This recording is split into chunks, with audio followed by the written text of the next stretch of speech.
And Senator Sanders is going to be with us this hour to do Brunch with Bernie, and then they've scheduled, Mitch McConnell scheduled a floor vote, and so he is up on the floor of the Senate right at this moment voting, as far as I know. You've got that channel to the House recording studio open, right? So, yeah, when Bernie arrives, if Bernie arrives, I think it's probably going to be when, as soon as the votes are over, then he's going to hop back into the seat and take your calls for Brunch with Bernie. We're doing it a day early today because of his travel schedule. So that said, Jeb Bush yesterday, rather infamously, came out and said, my aspiration for the country, and I believe we can achieve it, is 4% growth as far as the eye can see. Now, first of all, let me say 4% growth as far as the eye can see. There is a way to do that. The only time in the history of the United States when we had 4 consecutive decades of growth above 3% GDP, annual GDP, 4 consecutive decades, was the 1940s, the 1930s, the 1940s, the 1950s, and the 1940s, 50s, 60s, and 70s. And then came Reagan. Now, if Jeb Bush is going to continue Reaganomics, you're not going to get this. But he's got a new strategy, right? Did you get the clip of George W. Bush talking about the All-American family? No? Okay. Well, remember back during the 2004 campaign, and George W. Bush had this woman up on stage, and he says, so you working? And she's like, yeah, I work 3 jobs. And he says, oh, isn't that just great? That's the all-American story. I don't think working 3 jobs should be the all-American story. But in any case, apparently George Bush's brother Jeb, or John, actually, John Ellis Bush, thinks that it is. Because he said, my aspiration for the country, and I believe we can achieve it, is 4% growth as far as the eye can see, which means that we have to be a lot more productive. It means that people need to work longer hours. So clip 11 here, this is what's... Oh, Bernie's here with us? How are you? Okay, great. I was just going to play a clip of Senator Sanders, but apparently he is joining us. Hello. Senator? Hello, Tom. How are you? Hey, I'm great. Thank you so much for stepping off the floor vote and being with us. How does the hour look for you? Good. We'll probably be zigging in and out. There are some votes on the elementary and secondary education bill. But picking up on your point, I heard what Jeb Bush had said. And I think many people don't know this, Tom, and I've been talking about this a lot around the country, is that because of the collapse of the American middle class and because of wages have not kept pace with inflation for many, many years, the truth is that the American people today are working longer hours than are the people of any other major industrialized countries. And the Japanese are very, very hardworking people. We work 137 hours a year more than the Japanese, 260 more hours per year than the British, and almost 500 hours a year more than our good friends in France. And when Bush talks about Americans having to work longer hours, what he should know is that 85% of working men and 66% of working women are already working more than 40 hours a week. Wow. So you got a situation now, and we don't talk about it, but I get around the country and I see people, and they are stressed out. It's impacting family life. It's impacting a parent's relationship to their kids. It's impacting whether or not families are going to have more children. I often tell the story of a woman I met in Burlington, Vermont a couple of years ago, and she said that she's working 3 jobs. Her husband's working 2 jobs. They have 1 child. They want more children, but they just don't think they could be the kind of parents they want to be under those conditions. And that's speaking for millions of people. Meanwhile, there has been a huge increase in worker productivity, explosion of technology. So the question is, why are people working such incredibly long hours? Why do we work longer hours than any other major country? And the answer is that most of the new wealth and income generated from this new technology is going into the top 1%, the top 2%. And that's the issue that we've got to deal with. So I think to Governor Bush, his idea that the American people are working should work longer hours. Well, I disagree. I think maybe we need an economy that works for the middle class and working families where wages and income go up, not that people need another job on top of the two jobs they already have. Yeah. Senator Donald Trump is climbing in the polls, and I have a theory which they were twisting themselves like a pretzel last night on MSNBC not to discuss, and that is that he's not just shouting out to the racist base in the Republican Party, but he's also talking about trade. In fact, you and he are the only two candidates that I know of running for president who are talking about how crazy our trade policies are. And I think his discussion of trade is catching some Republicans' interest. I think your discussion of trade is catching some Republicans' interest and independents' interest. I'm curious of your thoughts. Isn't it that we need more jobs? Well, more hours? I get nervous when people put me in the same sentence as Donald Trump. My apologies. My apologies. But No, my point is that there are no other candidates who are willing to discuss the failure of these trade policies. You know, Tom, on issue after issue, what one sees, and I see this increasingly because I've been running around the country. We just came back from Portland, Maine, and I was in Madison, Wisconsin, and Denver, and Minneapolis, gone all over the country. And what you appreciate to a significant degree is the incredible gap, the disconnect that exists between Washington and the rest of the country. I mean, this is like a bubble isolated from the real world. And in terms of trade, what most people understand, that our trade policies for the last 30, 40 years, trade policies like NAFTA and CAFTA and permanent normal trade relations with China have been a disaster. It's hard to look at the facts and not acknowledge that reality. These trade agreements have been pushed by large multinational corporations with a very simple goal. Why do you want to pay? Why do they want to pay an American worker $20, $25 an hour, provide health care, have to obey environmental regulations, when you can go to countries like China or Vietnam or other low-wage countries, pay people very low wages, don't worry about environment, don't worry about unions, and then you can bring your products back into this country tariff-free. It's a no-brainer for them, and that's exactly what they have been doing. It is why we have lost, one of the reasons, not the only reason, as to why we have lost some 60,000 factories since 2001 and millions of decent-paying jobs. Everybody knows that except the people here in Washington who receive huge amounts of money from corporate America and from Wall Street who think these trade agreements are great, and for them they are great. It is great for them to pay people $1 an hour or $2 an hour rather than $25 an hour to an American worker.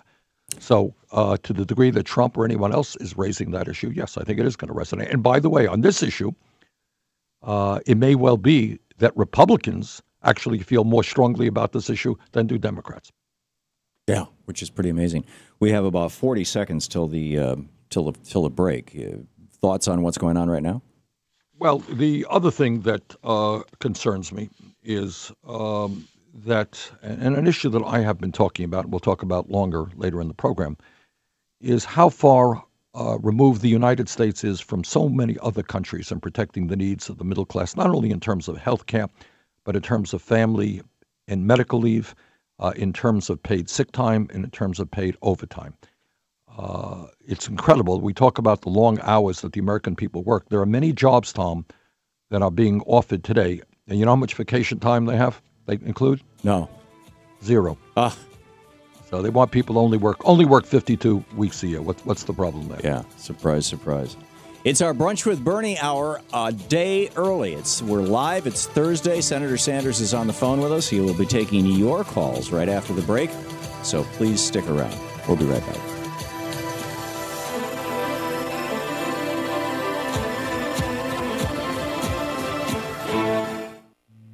This is the Thom Hartmann Program.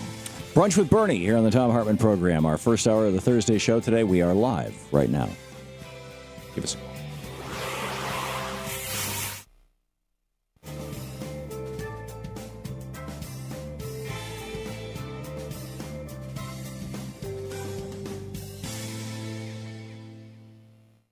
And welcome back. Let's see here. Danette in Hinesville, Georgia. Hi. Hey, Danette. Hi, you're on the air with Senator Sanders. Sanders. Hi, Danette. Hi there. Hi there. You're going to be hearing from me a lot over the course of your time with Tom's listeners. I love that you do this, and that is the number one reason why I support you, is that you're willing to talk to us American citizens, and you value what we think, and that is very, very important. My question, and I had a hard time phrasing it, is do you foresee that any of what the current Congress has put in motion or what President Obama has negotiated with world leaders and other things that are in the works, do you foresee any of the current stuff that's on y'all's plate derailing what it is that you plan to do when you become President of the United States? Well, thank you very much for that call, and thank you very much for your support. The one area where the President and John Kerry have been working very, very hard on is trying to reach an agreement with the Iranian government to make sure that they do not develop nuclear weapons, while at the same time they can have nuclear weapons for their civilian use. And it has been a very, very rocky process. We just met with the President a few days ago. I think it's fair to say that a month ago he was more optimistic about an agreement being reached, and we will see what happens. We'll find out soon enough. But I surely hope that an agreement is reached, because the alternatives are not good. I think in terms of the Middle East, my goal is, and I think the President's goal, is to see that we get Muslim countries themselves on the ground fighting for the soul of Islam. And we need Saudi Arabia, which has the third largest military budget in the world. We need Turkey. We need other countries to take on ISIS. They cannot simply believe or be allowed to believe that it's going to be the United States of America year after year, decade after decade, who does it for them. So those are a couple of areas where I think the President and I are on the same page. Okay. Let's see here. Richard in Pittsburgh, Mass. Richard, we have just a minute to the break. Real quick question for Bernie. Yeah, Bernie. I sent $100 for you a few months ago, but Bernie, I really love you talking about our trade. It's really, we're getting screwed on it. I like that about you. But we're really getting screwed on all these illegals in this country. They're coming in by the millions on visas, and the politicians don't even have a bill where they keep track of whether or not they overstay their visas.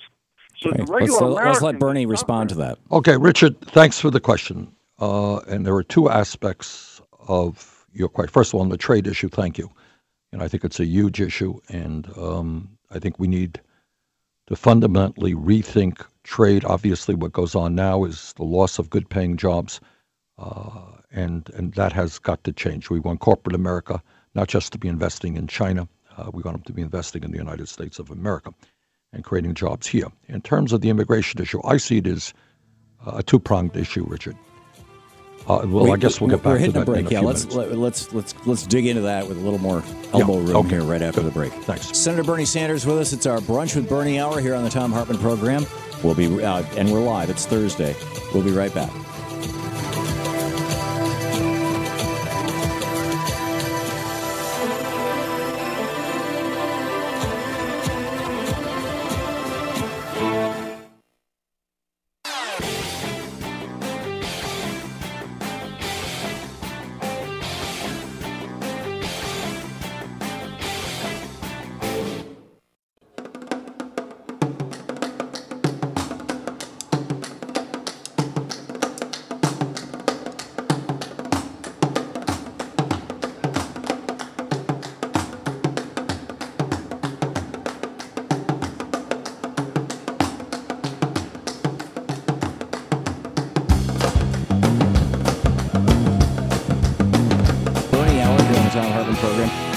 To hop out throughout this hour and vote upstairs. But, Senator, the last caller was asking your thoughts on immigration in general.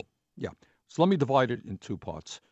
Richard, number one, we have about 11 million undocumented workers, people in this country. Some of them have been here for many, many years. It is my strong view that we need a path toward citizenship for those people. But I think the second part of your question asked about, I think, the guest worker program is what I think you were referring to. And they have programs like the H-2A program, the H-1B program. And I have historically had real concerns about those programs.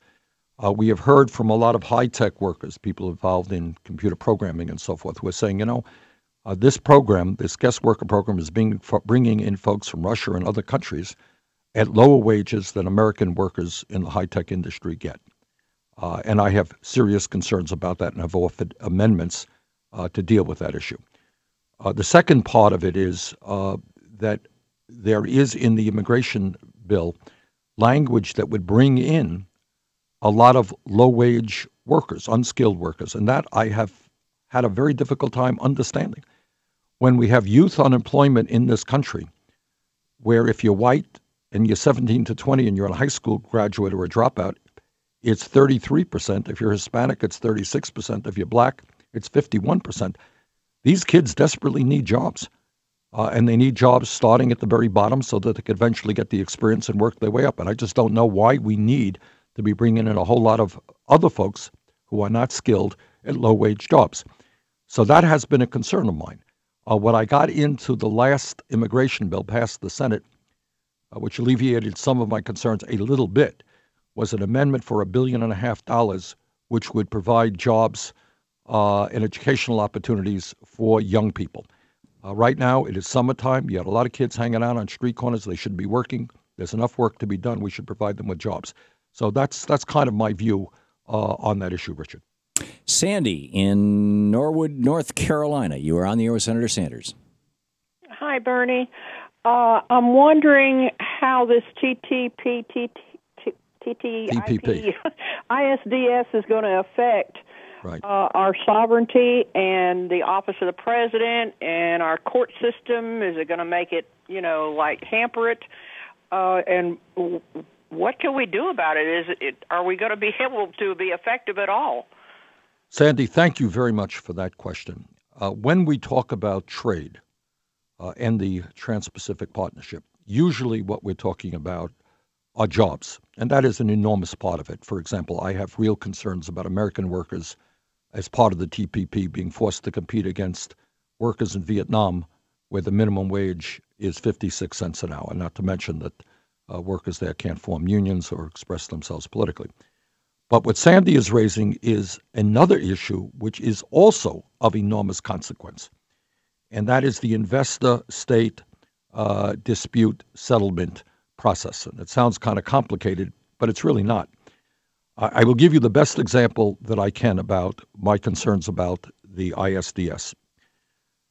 A tiny country, Uruguay, had a president who was an oncologist concerned about cancer. This guy and his legislature there, this tiny country, worked hard to do everything they could to get their kids, to prevent their kids from smoking and prevent their population from smoking. So they waged a very strong anti-tobacco campaign, and I think that makes enormous sense. What happened is that Philip Morris took the tiny country to Uruguay to an international tribunal and sued them. And why did Philip Morris sue them? Because they had the same language under another trade agreement, which said that Uruguay is negatively impacting the future profits of Philip Morris. So here you have a country trying to protect the health of their people being sued by a company, Philip Morris, who says, hey, you're not giving us the opportunity to get into your markets so that your kids can get cancer and emphysema and other diseases. You're hurting our future profits. And that's before an international tribunal, and we don't know how that tribunal will rule. Clearly, countries, states have the right to protect the health of their people and the environment of their people without having to worry about being sued by some large multinational because it might impact their future profits. But that tells you almost everything you need to know about the TPP and what's behind it. It is profits for large multinationals. Carol in Murrah's Inlet, South Carolina. You're on the air with Senator Sanders. Yeah, hi, Tom. Senator Sanders, it's an honor to speak with you. My husband and I are both supporters going way back to your Senate campaign when we lived in Atlanta. We were involved with GSA. Anyway, I was hoping that you could update us, and in fact, a lot of people don't know about your dental health bill that you co-sponsored. If you could tell us something about that because we're on a fixed income. My husband has Parkinson's and he's had a lot of dental issues. And Carol, we just have a half a minute left for Bernie on this. Let me thank Carol for raising an issue, Tom, that we do not raise enough. Today in America, if you think that Carol and her husband are the only people who can't find affordable, accessible dental care, you would be sorely mistaken. Tens of millions of people are in that boat. I've introduced comprehensive legislation which would greatly, greatly expand the ability of the American people to get affordable dental care. We have worked hard on the National Health Service Corps, which would provide debt forgiveness for young dentists graduating dental school who are going to practice in underserved areas. As the former chairman of the Veterans Committee, I worked hard to expand dental care for our veterans as well. So Carol touches on an issue that we don't talk about enough, and that is the crisis for affordable dental care in this country. Great. Senator, do you think you'll still be with us in 6 minutes when we come back? I think what I'm going to do is run up and vote, and I will be back in a few minutes. Okay, and if you're not here, I'm going to play some clips from your last speech. Okay. Okay, thank you. We'll be right back with more Brunch with Bernie. You're listening to the Thom Hartmann Program. Call 202-536-2370. Yeah, Bernie, one way or the other, either live and in person or by clips. But he's going to go vote. He'll be right back.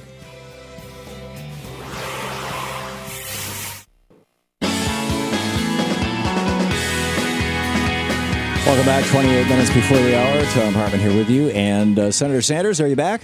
I am right back, and I think we're in pretty good shape, Tom, because I think we'll have some votes later, but not in the immediate. So you were able to just run up and vote. That's wonderful. Yeah. Okay, let's pick up some more calls here then. Brian in Schaumburg, Illinois. You're on the air with Senator Sanders. It's an honor to speak with you, gentlemen. Just a variation on the employment problem we're having in this country. You know, I'm an electrician. I worked on a service truck, so I've seen a lot of businesses. I've seen their entire operations. And a different tact I'd like to hear talked about is, let's talk about all the American small businesses that cheat. They engage in paying people under the table cash, predominantly illegal immigrants.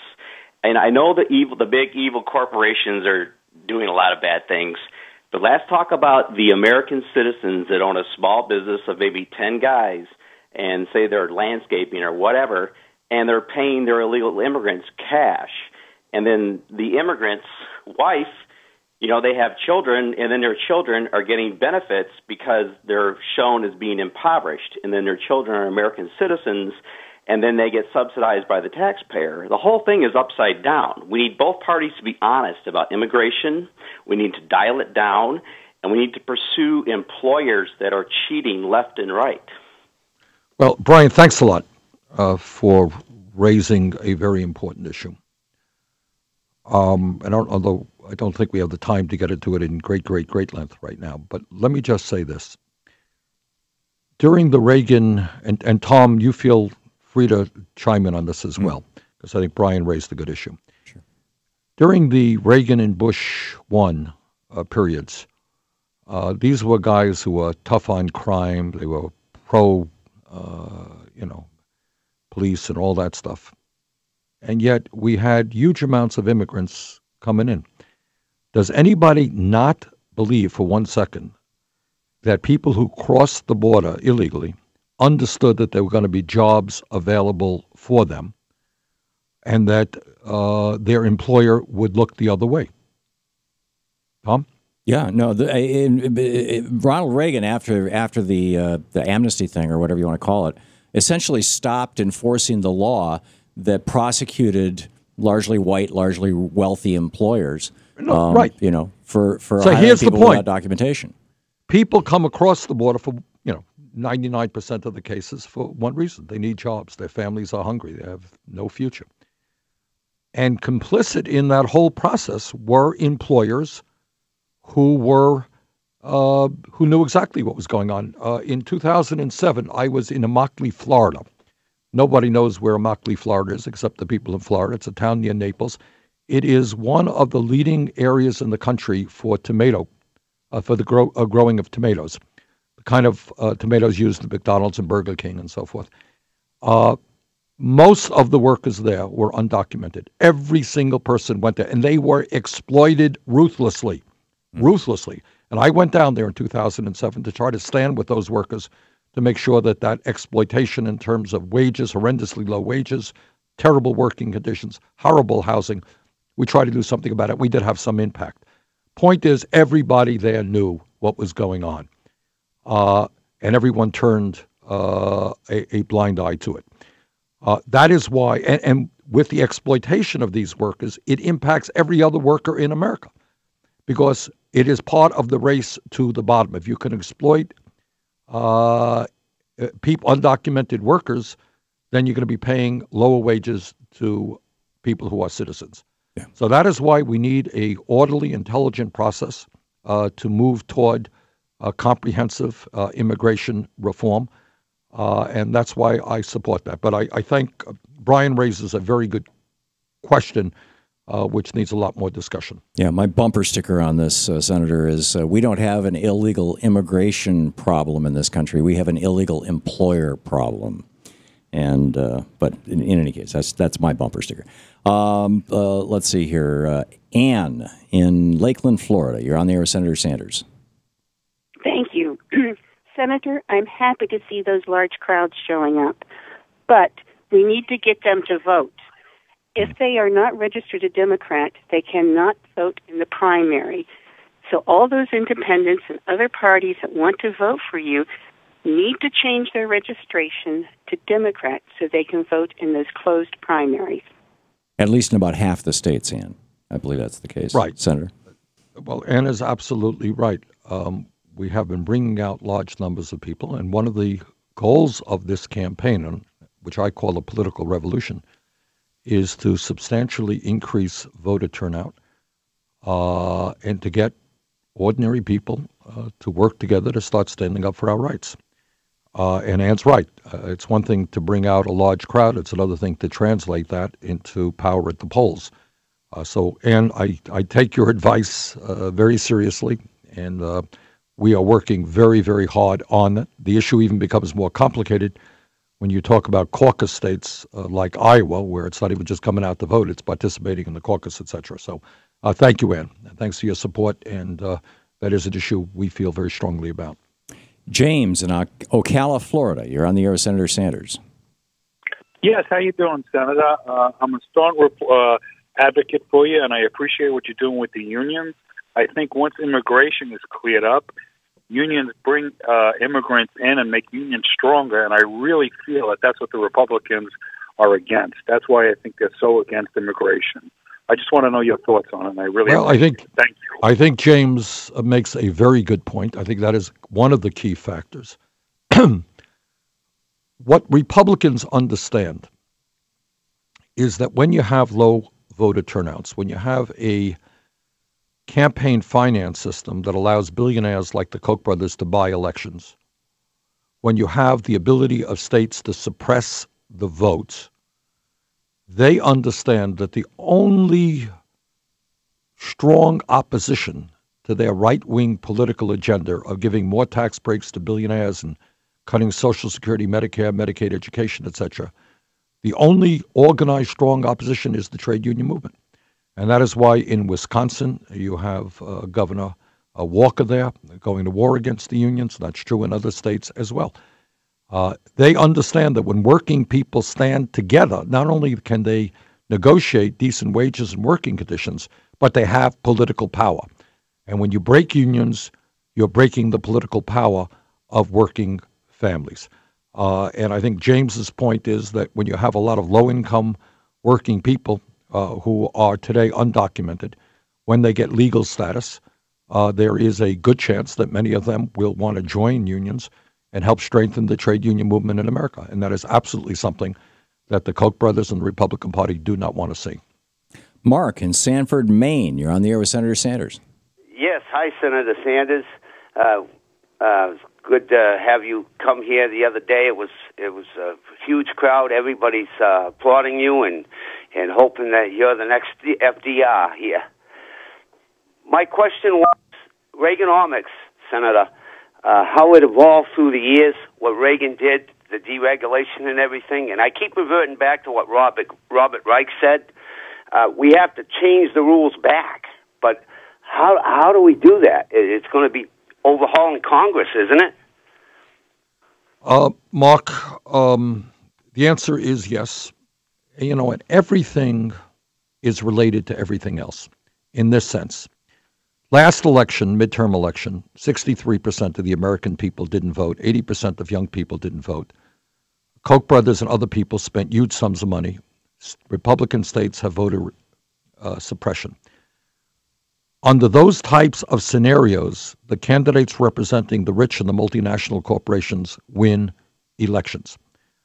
What our job is, Mark, is to change that dynamic, to have as large a voter turnout as we can, to pass legislation which makes it easier, not harder, for citizens to vote, to have a real campaign finance system which not only overturns Citizens United but moves us to public funding of elections.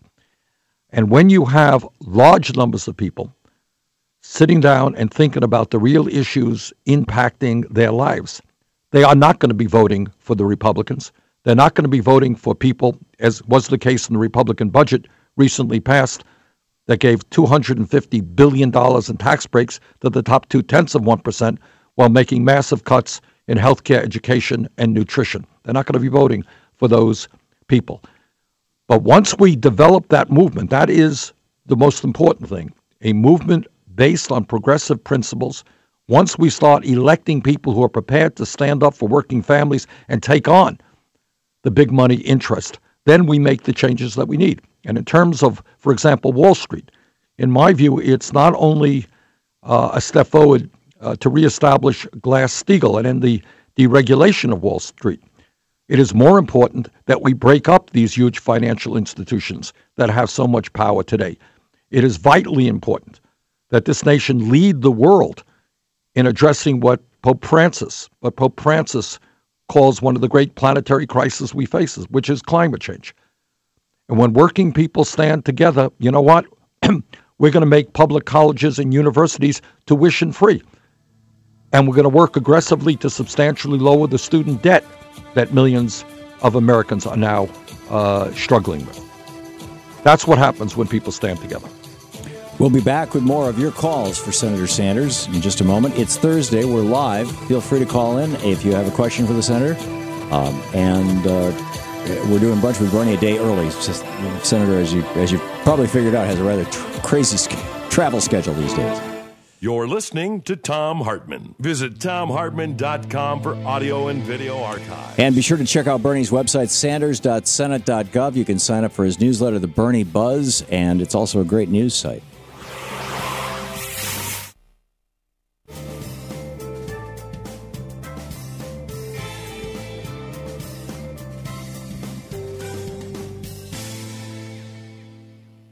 And welcome back. Mark, watching Free Speech TV in Chico, California on the Dish Network. Mark, you're on the air with Senator Sanders. Good morning, Tom and Senator Sanders. Thank you for taking my call.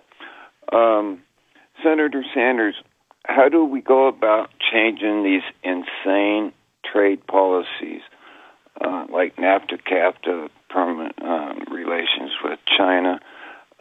Does it take Congress to do it, or can a president do it, or what? Well, a president obviously has enormous impact on how trade policies are implemented, but the president doesn't write the laws. So the most important thing, there are things that a president can do in terms of executive orders and so forth, but the most important thing is to change these trade policies, which have been such a disaster for the middle class and working families. You know, when we talk about the collapse of the American middle class, and when we talk about why people are working longer hours for lower wages, and when we talk about the massive level of income and wealth inequality in America, what we are talking about is some of the results of these disastrous trade policies. So they have got to be changed. And we need trade policies that are fair not only for American workers, but for the workers of countries around the world, often very poor countries. But what we don't need are trade policies which simply enrich the multinational corporations and their CEOs. So that is just, to me, Mark, a very, very important issue, and it's one I will deal with. Nicole in Grand Rapids, Michigan. You're on the air with Senator Sanders. Hello. Hello. Hi. Wow, this is really exciting. Yeah, so basically I just wanted to ask if you were in support of Senator Warren's and Senator McCain's reinstitution of Glass-Steagall. Glass-Steagall, yes. The answer is I am.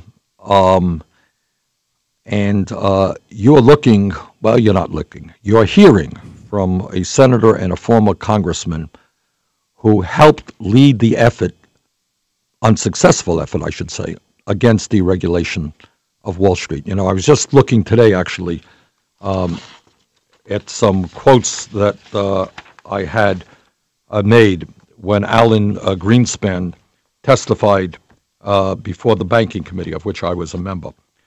And in essence, what I said, Mr. Greenspan, he was then chairman of the Fed, aren't you a little bit concerned that when we have all this concentration of power in Wall Street, that if something goes wrong, the whole system could go down? He said, oh, no, nothing to worry about. Well, it turns out, sadly, that I was right and he was wrong. So we have got to re-regulate Wall Street, Nicole, but I think we've got to go further, and that is actually break up these large financial institutions. You have the top six, which have assets of about $10 trillion, which is equivalent to about 60% of the GDP of America. They issue most of the credit cards, most of the mortgages, too much power. I fear very much we could be put into another too big to fail situation, so I think we've got to break them up. Yeah, you and Byron Dorgan, I guess, in the Senate were the ones who were warning against all this kind of stuff. Yep. It's quite extraordinary. We'll be right back. It's our Brunch with Bernie hour. Senator Sanders taking your calls here on the Thom Hartmann Program. Stick around and be sure to check out his website, sanders.senate.gov.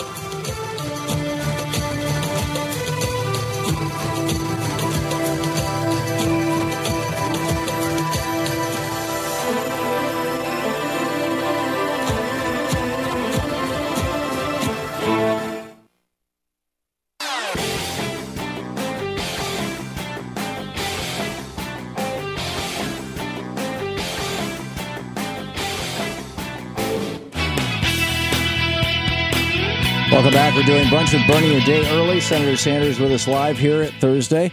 And, Senator, I wanted to ask you, one of the people who works here told me that you were going to be in this neighborhood giving a speech tonight in Virginia. Do I have that right? That's right. There is a Northern Virginia Democratic function, and I am going to be there. That's right. Where is that? Do you know? That is a very good question. I will tell you. People can go to Sanders. It's in Arlington. In Arlington, Virginia. It's the Northern Virginia Democratic Party, and its location is the National Rural Electric Cooperative Association, 4301 Wilson Boulevard in Arlington, Virginia. Great. And that's where I'll be tonight. Okay. Let's see here. Ethan, in Hanover, Pennsylvania. You're on the air with Senator Sanders. Hi, Senator Sanders. I'm a sophomore at Penn State, and I just wanted to say how much you inspire me to want to bring change to Pennsylvania and the community. My question is, how do you think the public school system needs to change to fit the needs of 21st century America? Well, first of all, Ethan, thank you very much for your willingness to engage and be thinking about the political process. As I mentioned earlier on this program, I was very distressed that in the last election, 80% of young people didn't vote. You guys are the future of America. You're the idealism of America. You're the energy of America. And if you're not participating in the political process, we have some very, very serious problems.